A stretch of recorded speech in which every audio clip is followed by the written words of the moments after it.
You have all sorts of network equipment, like switches, routers, wireless access points, and various network services for your user, but you haven't used a proper firewall. Do you think hackers have breached your network infrastructure yet, or is there still time? Some people think that because their data hasn't been deleted or their services haven't been stopped, no hacker has entered their network, so their network is secure. Hackers have various goals within this. Some aim to halt your services, delete data, or expose your organization's confidential information, which you may only realize after the damage is done. Others quietly observe your information to sell it to your competitors. You might not even realize a hacker has breached your network until one of your services goes down. Depending on their goals, a hacker could have already infiltrated your network while you're watching this video, doing their illegal activities unnoticed. Now, what should we do? If you want to have a secure network, you should at least have a firewall in your network architecture. Some people think using firewall is very difficult and complicated, but it's not.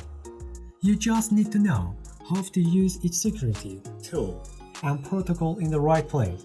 It doesn't matter which firewall from which company you learn.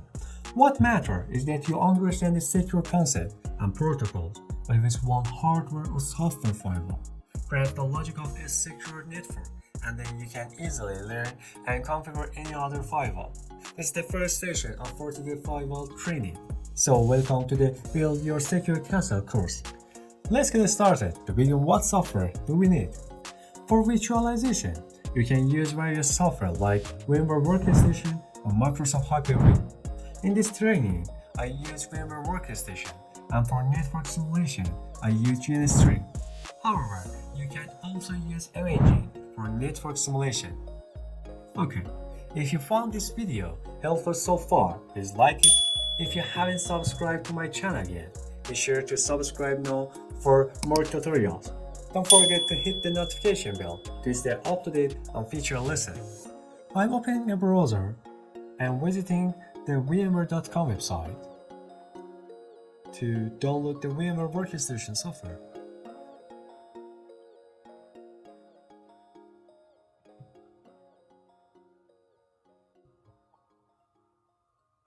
I go to the product section and look for Workstation Pro. In the build and test for any platform with VMware Workstation Pro section, under Try Workstation 17 Pro, I click on Download Tutorial. Here, we can download Workstation for both Linux and Windows. Since my OS is Windows, I choose Workstation 17 Pro for Windows for download.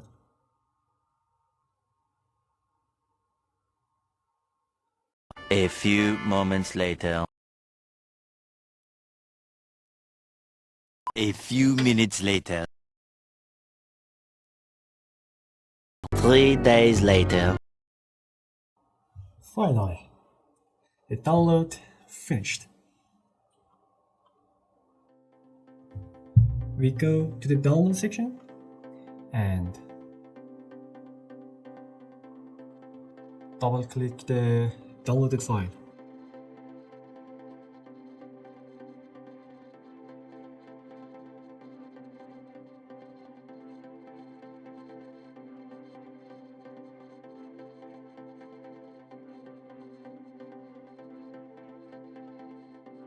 Okay. I click next on the welcome page.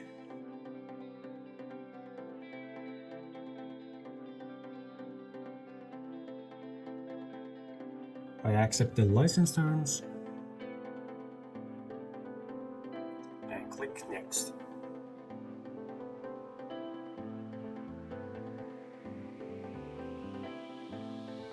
If you need, you can change the soft installation path.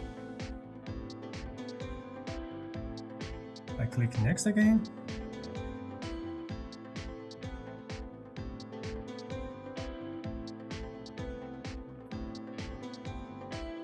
I click next again.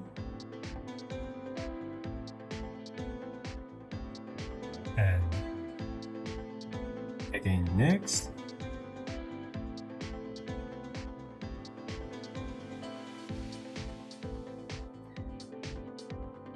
And finally, the software is ready to proceed with the installation steps. I click install.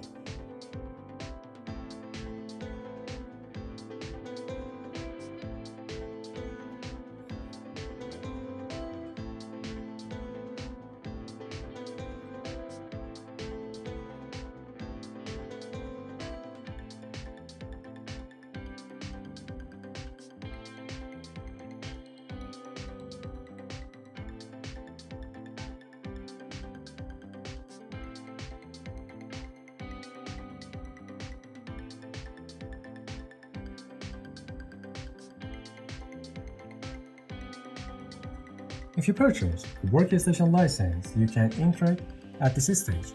However, don't worry if you don't enter it here. You can always enter the license inside the software later. Alright, finally, I press the finish button. I go to VMware Workstation and double click on it.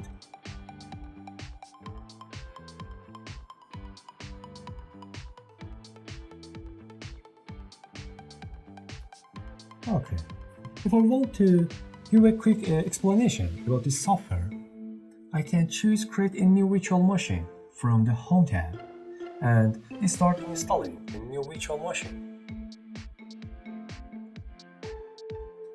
Alternatively, I can select new virtual machine from the file menu at the top of the follow the installation step page on my needs.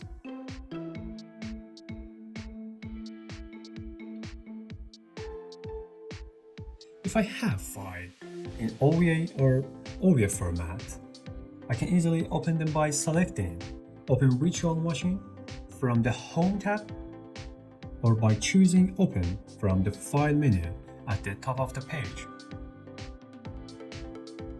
Okay. Now, let's move on to the most important part, the Virtual Network Editor.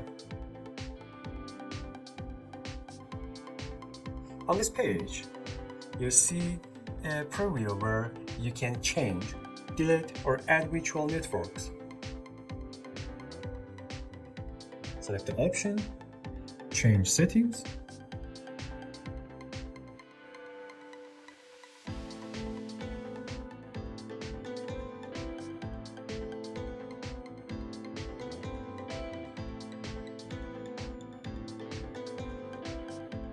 as you can see, by default, we have 3 VMs, configured in 3 different types: bridge, host-only, and net.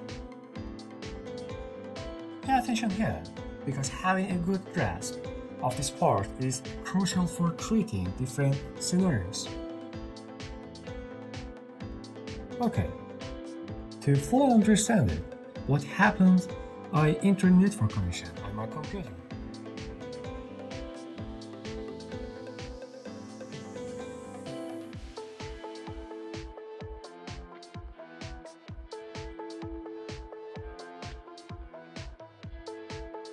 When I enter network connection on my computer, I start with VMnet1.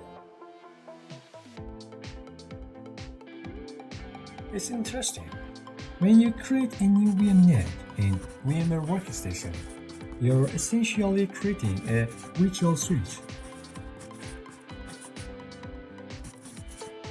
Simultaneously, in network connection on my computer, a host network adapter is created which is connected to VMnet. When we install a virtual machine on VMware Workstation, we can create up to 10 virtual network adapters and connect each of them to different VMnets. As shown in the diagram I draw, you can directly access the internet.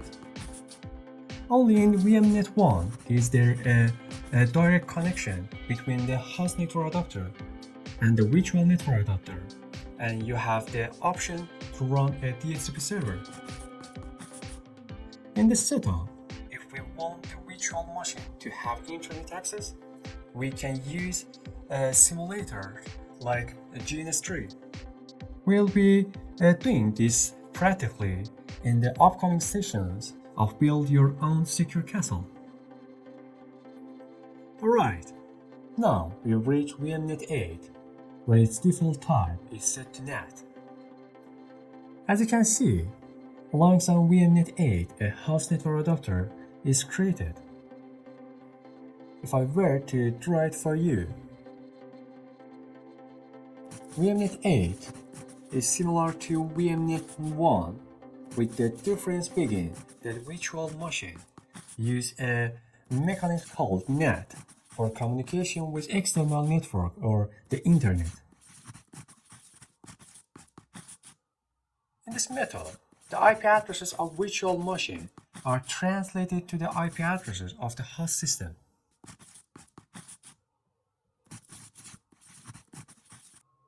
In general, the NAT device in VMware Workstation is responsible for managing network traffic between virtual machine and the external network. This device performs address translation and routing traffic, hiding virtual machine from the external network view. This feature enables a virtual machine to easily and securely connect to the internet and external networks. What's the benefit of this? Because a virtual machine uses the host system IP address to communicate with the external network. It can easily keep its own IP address hidden in the external network, like the internet. Furthermore, the NAT device acts like a firewall, preventing direct access to virtual machines from the external network. This enhances the security of both the virtual machine and the host system. I'll explore this further in upcoming video using the Wireshark software, so you can practically understand how it works.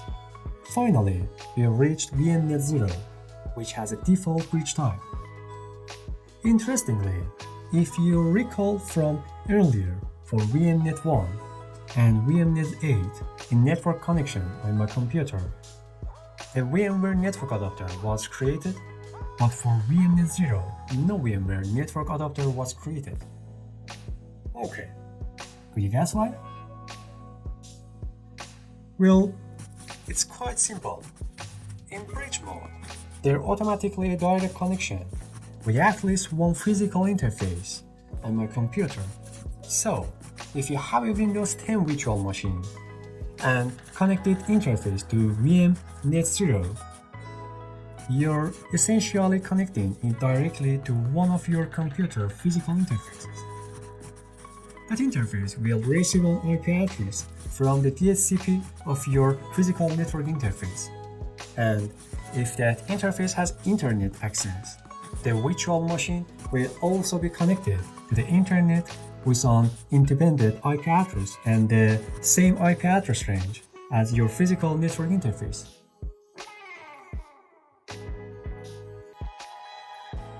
Alright, let's take a look at the bridge mode in VMnet information. You'll notice that bridge 2 is configured as automatic. If we delve into it, we can find all the physical interface of my computer. Let's take a look inside. Here, we have Wi-Fi,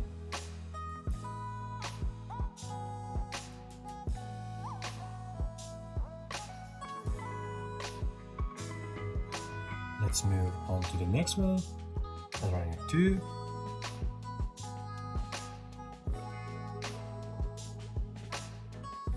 okay, Ethernet 3,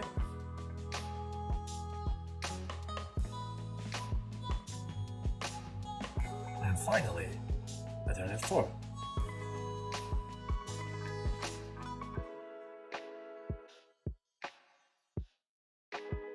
Okay, as you can see, you can directly connect one of these interfaces to VMnet 0, but you can set it to automatic mode and check some of them in the automatic settings section, so that if any of these interfaces are connected, the system will automatically select it.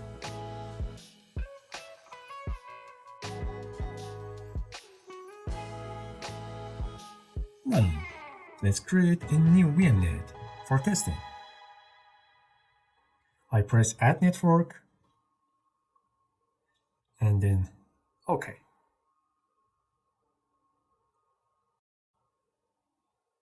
Great, my new VNet is created easily. Now, I can easily change its type. Just remember, in VMware Workstation, only one VMnet can be of NAT type, since VMNet 8 is already set to NAT type. We can't set VMNet 2 to NAT type anymore. Okay. I click on Apply.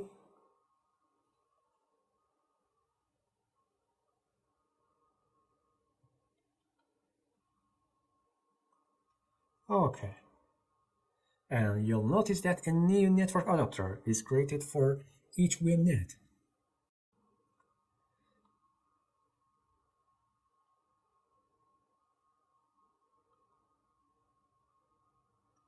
Since my test was successful, I delete it now to continue with the settings.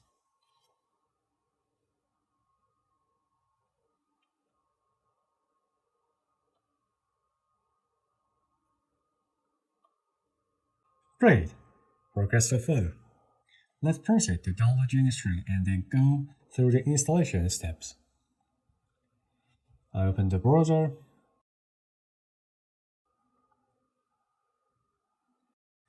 and go to the website gns3.com.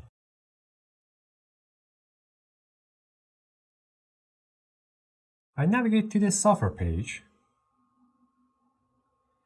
and click on the free download option at the bottom.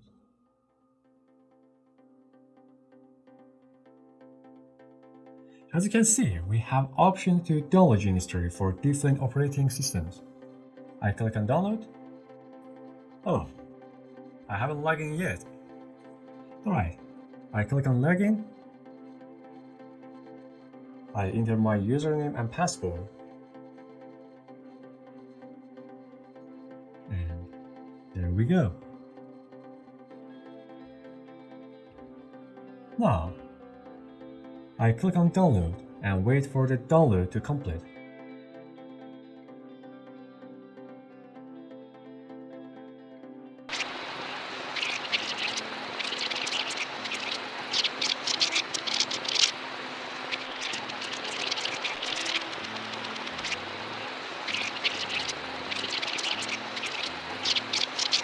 Alright, now that the download is complete,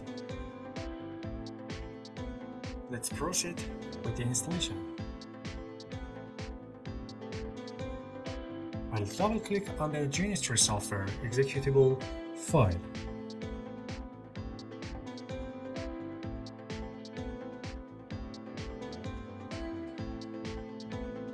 I click next on the welcome screen. After carefully reading the license term, I click on I agree. Then I click next again, where I'll check the box for GNS3 VM and also check Win PCIP on the Tools section. I'll leave the rest in their default state and click Next. If you're not familiar with GNS3, don't worry, I post a complete tutorial video about it on this channel. In that video, I explain why we install GNS3 VM and how to use various tools in GNS3. Okay, I press Next to continue.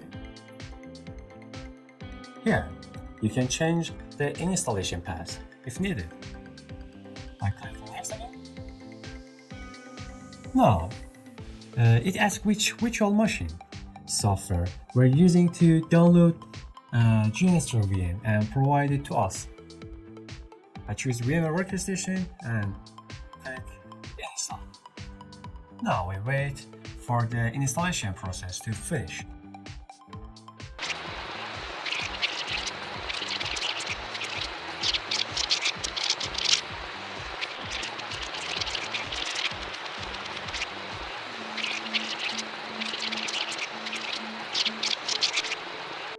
Now, it informs us that the download of a GNS3 VM is complete. I click OK to proceed. We've reached the installation of WinPCAP or WinPCAP. I press Next to continue accept the license terms by clicking I agree. And then click Install followed by Finish. Now, it's time for MPCAP or MPCAP. I accept the license terms, click Install.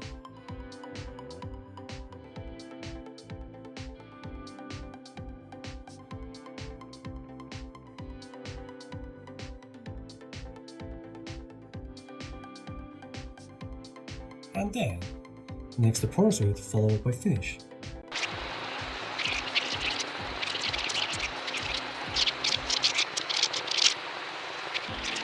I press Next to continue. Since I don't need anything related to SolarWinds in this scenario, I select No and click Next. Finally, I click Finish to complete the installation.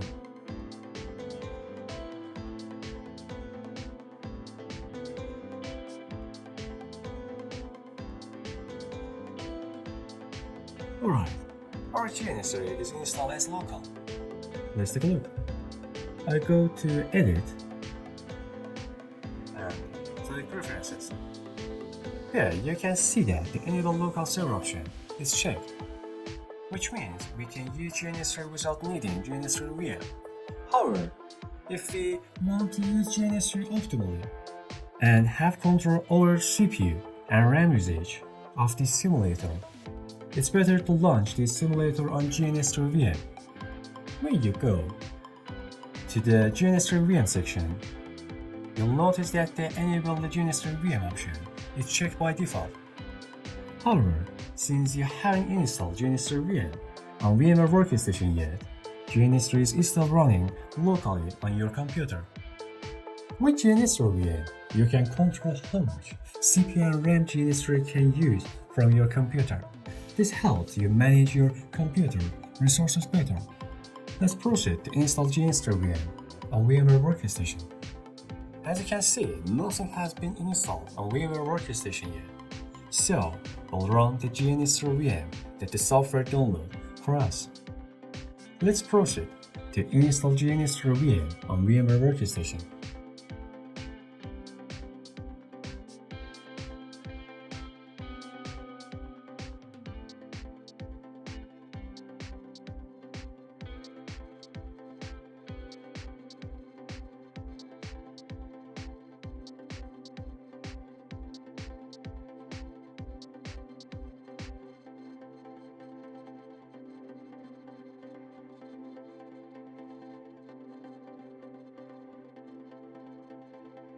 I'll give it a name, such as GNS3.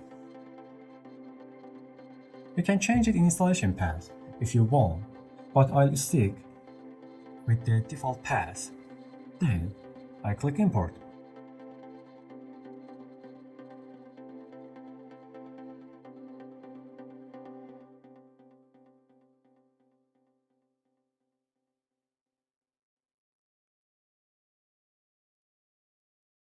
Great.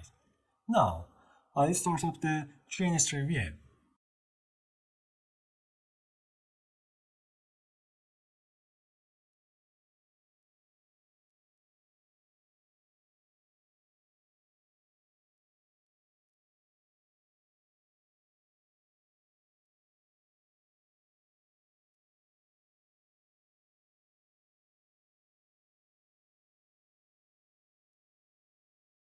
Okay. The GNS3 VM is accessible at the IP address 192, 168, 136, 128 with port 80. This means you can access the GNS3 VM directly through your web browser without needing the GNS3 software.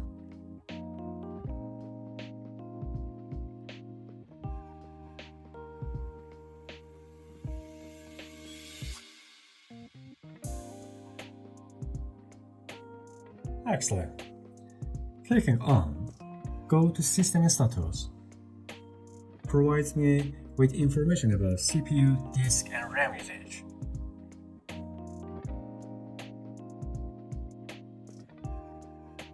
We can even create a new project right here. I'll name it Project 1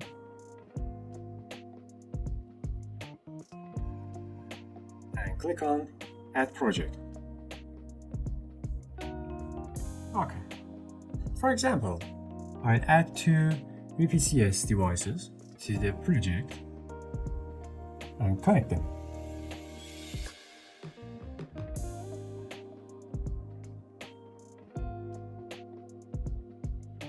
Then I'll run the project. Alright, at this point, it tells us that if we want to connect to these PCs, we can do so with these IP addresses using the Telnet protocol. I can put here and connect to both PCs.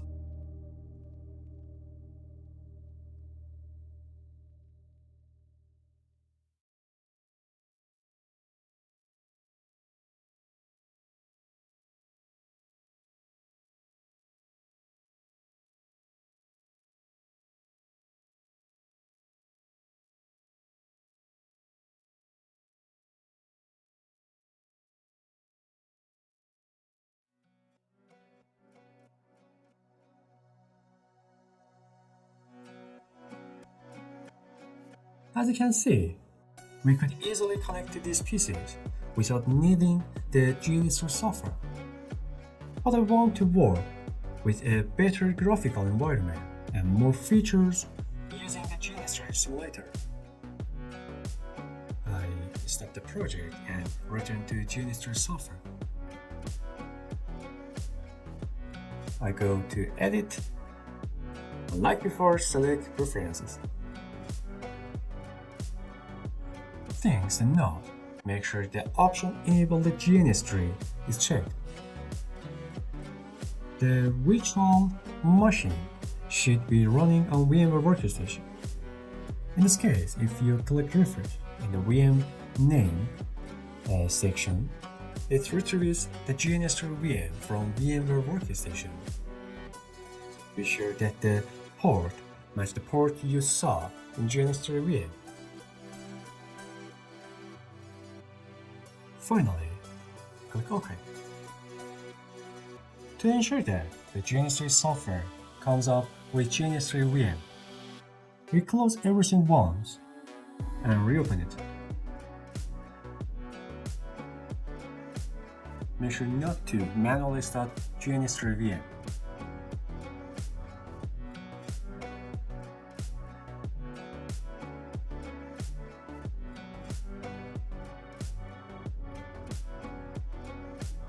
Okay. When the GNS3 software is open, it should automatically close and install GNS3 VM. We wait until the GNS3 VM light green.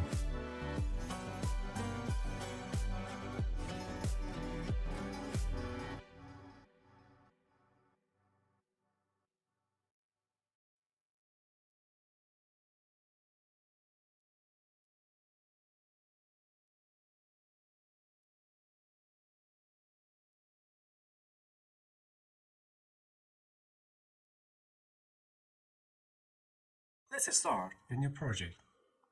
Go to File and select New Blank Project. Name the project and click OK. Now, let's download the FortiGate VM from the support.fortinet.com website.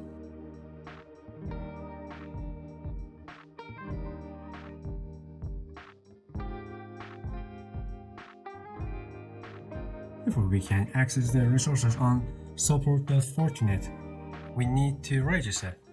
Since I've registered before, I click on Login Now.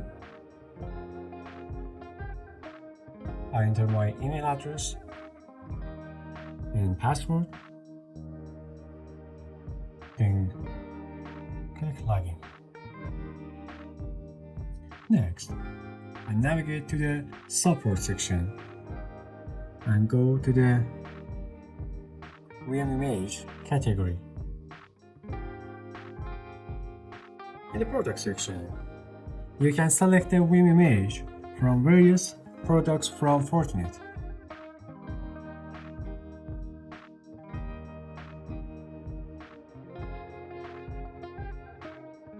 I select FortiGate and choose the virtualization platform where I want to install it. I opt for VMware ESXi. Alright, the latest available version is 7.4.3. However, since installing, this version required obtaining a license from a Fortinet representative, and considering there isn't much difference between version 7.0.15 and version 7.4.3, I won't bother you with this matter. But in the tutorial video of Build Your Own Security Castle, I installed version 7.4.3 so we can compare the difference together. Alright, I click on version 7.0.15. There are two files here. One is the upgrade file for FortiGate, which I'll cover in future tutorials, and the other is the OVF file for the FortiGate Firewall. I download the latter.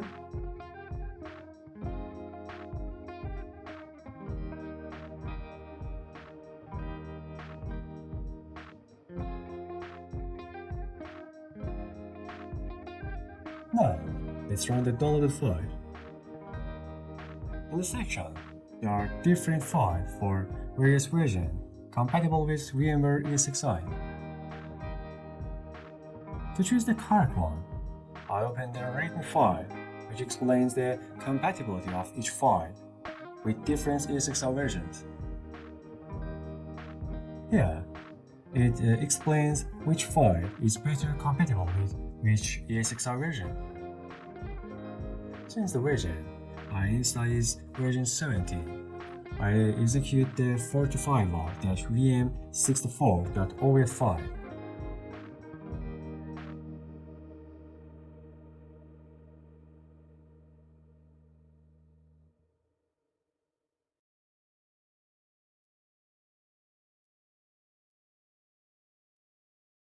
I accept the license terms and use a name for the virtual machine, such as FortiGate 7.0.15.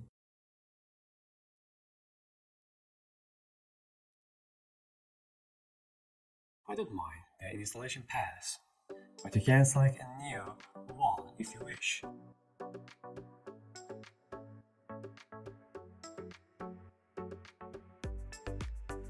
Now, I need to integrate this virtual machine into the GNS3 software.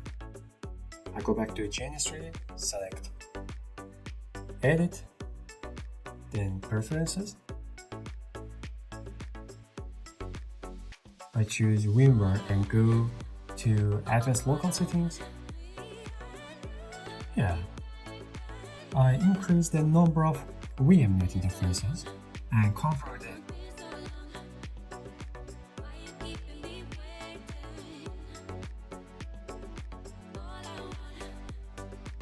It doesn't matter whether you configure them directly in VMware Workstation or through GNS3, but I recommend that they in within GNS3 for convenience.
Okay, after creating the interfaces, I go back to GNS3, enter VMware VMs, and click New. I select the virtual machines installed on VMware Workstation and click Finish.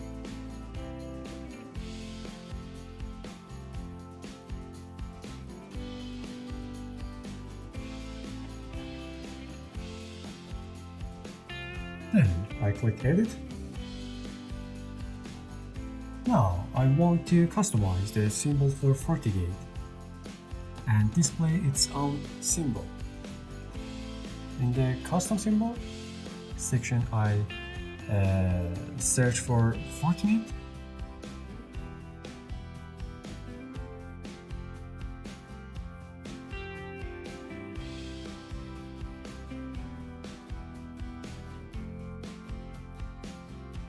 And choose security device in the category to make finding the virtual machine easier.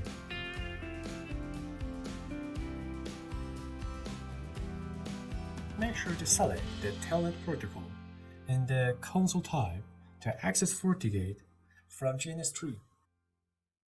Check the box for Restart VM in headless mode. Now let's move on to the network section. In this scenario, we don't need more than 4 interfaces, but I select 5 here. You can adjust the number according to your own scenarios.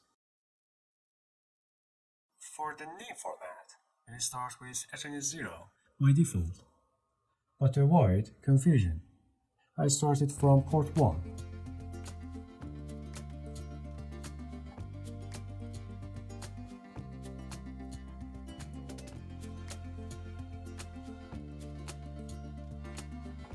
Okay. Check the box for allow GNS3 to override non-custom VMware adapter. And you're all set. Let's do a quick test. Grab the virtual machine and drag it onto the workspace. Right click on it and let's start.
Great. GNS3 has successfully identified and powered up the virtual machine. You can access FortiGate directly from here. For example, I changed the default password. The username is admin with no password. Now, it prompts for the new password. I enter admin and that's it. Okay, back to GNS3. I right click on the virtual machine, select console, and easily access FortiGate via the Telnet protocol. I log into FortiGate with admin and admin. Here, I tried get system status, and as you can see, it displayed license status as valid. If you're keen on learning FortiGate coding, I shared the tutorial link with you above. With that wraps up today's tutorial. In our next session, we'll be setting up network architecture and getting up to configure FortiGate across different scenarios. Sure thing, feel free to ask any question or let me know if you encounter any issues. I'll be right here to help you out so that we don't fall behind for the next session. Farewell for now and take care.